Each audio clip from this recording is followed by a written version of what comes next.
go beat on the door. Make sure everybody's out of the house. I'll call 911. Is anybody in there? Your house is on fire. Is anybody in there? You have reached Metro Nashville 911. Please do not hang up. Your call will be answered by the next available call taker. Hanging up will only further delay your call. Come on.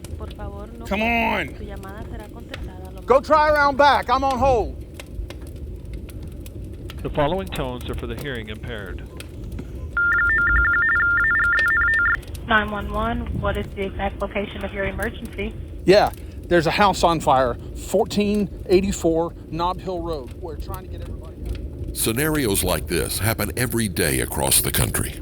People call 911 with an emergency, and they may wait in a queue while a dispatcher is handling a non-emergency call that happened to have come in first. With nationwide staffing shortages, what's needed is a better way to handle the non-emergent calls, freeing up the dispatchers to concentrate on responding to the true emergencies. This is just one of the areas in which Nashville plans to improve the efficiency and effectiveness of its emergency response system. Callers will have the option to avoid waiting to speak with a human dispatcher by interacting with our AI voice bot to report low-priority non-emergencies. The voice bot will ask each caller specific questions in order to obtain details used to populate an incident form. Once complete, that form will be shared with the dispatcher, who will read it and send the appropriate response.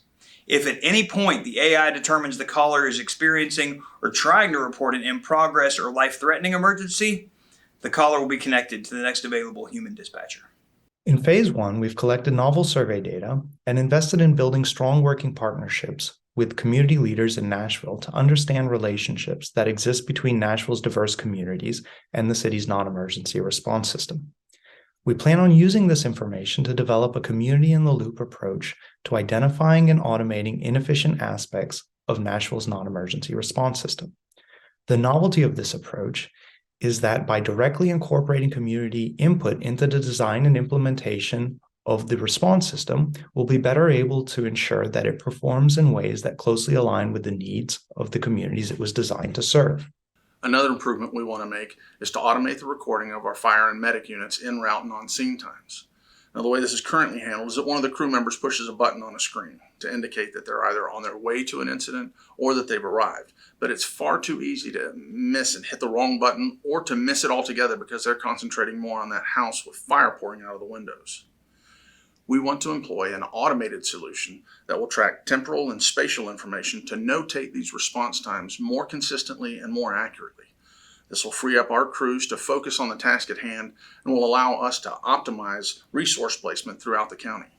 The thing about emergency response is that we can only respond to incidents after we get information about the incident. And even once the crew reaches the scene, they have to spend some time trying to collect data and assess the situation before they act. What we're trying to do with this project is use drone technology to ensure that first responders get the best information as soon as possible when they reach the scene. Now, this can be invaluable for incidents dealing with hazardous material or search and rescue or urban fires. And drones can provide a level of safety oversight which is simply not available by any other means. One of the areas in which we're innovating is in the long-range distribution of information acquired on the scene by the drones. So we will utilize special telecommunications gear in order to live stream the video from the incident to a server that the fire chiefs can access, whether it's from fire headquarters or even from their home if the incident happens to occur at night or on the weekends. So this will allow them access that they've never previously had before to remotely view on-scene activity from the incident while it is occurring. This would be applicable for our scenes working in the county or even if they're deployed out of state.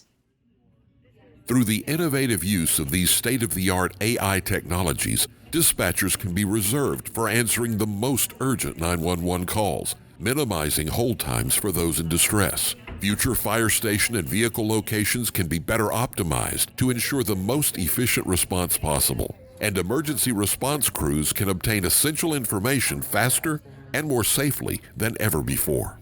And a more efficient, more effective emergency response system is better for everyone. You go beat on the door. Make sure everybody's out of the house. I'll call 911.